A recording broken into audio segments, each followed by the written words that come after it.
The fight for the inclusion and recognition of indigenous languages on the same level of importance as English and Afrikaans is nothing new in the country. The 1974 uprising is testament to that. Yeah, but in 1994, the government recognized 11 official languages as part of South Africa's multicultural heritage. It was a deliberate move to elevate and advance the indigenous tongues that were suppressed by the apartheid government. Now, in the Eastern Cape, home of the Xhosa nation, Xhosa is the main language. It is also the second most used first language in the country after isiZulu. Yeah, and the Xhosa language is also an identity of the Xhosa people, which springs from the effects of colonialism and apartheid on the Xhosa people and the development of the language. Our reporter Lerato Thipa filed this report. Kunyaka ka 2019 inyanga yabantu abatsha ke lena ithi lonto Nkqubela FM, a much-loved Xhosa community radio station, is situated in the heart of Kwadwesi township in Port Elizabeth. It's a form of entertainment, but also engages listeners on political, social and religious levels. Listeners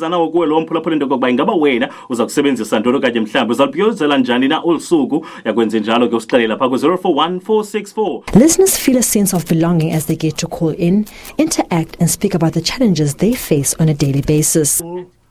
Are actually connected to their radio station because that's where they actually feel comfortable to come and do their, as you know, that we have like traditional healers. There's no other way to express what you do other than speaking it in your own language and explaining it in your own language. So I think that's the impact that it plays to the people of Eastern Cape. In many parts of the world, despite the risk of police raids, jail time, threats, and even death for community journalists, community radio stations serve a vital function by distributing information about important news. They also inform and educate with regard to disaster relief, voter registration, and public health campaigns.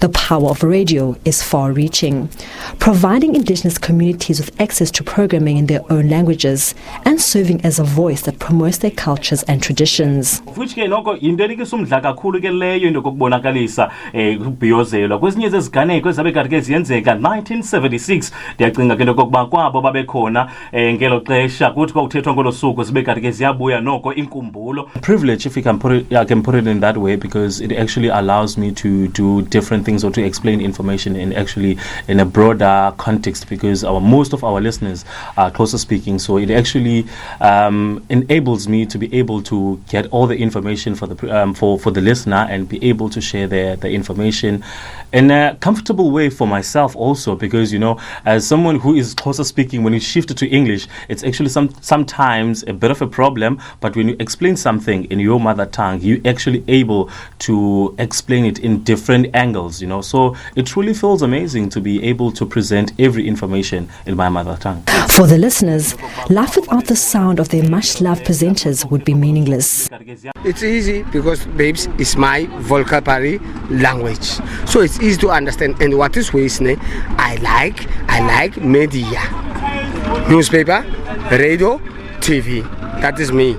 So it's worse when it comes to my language. It's easy, so I understand it easy.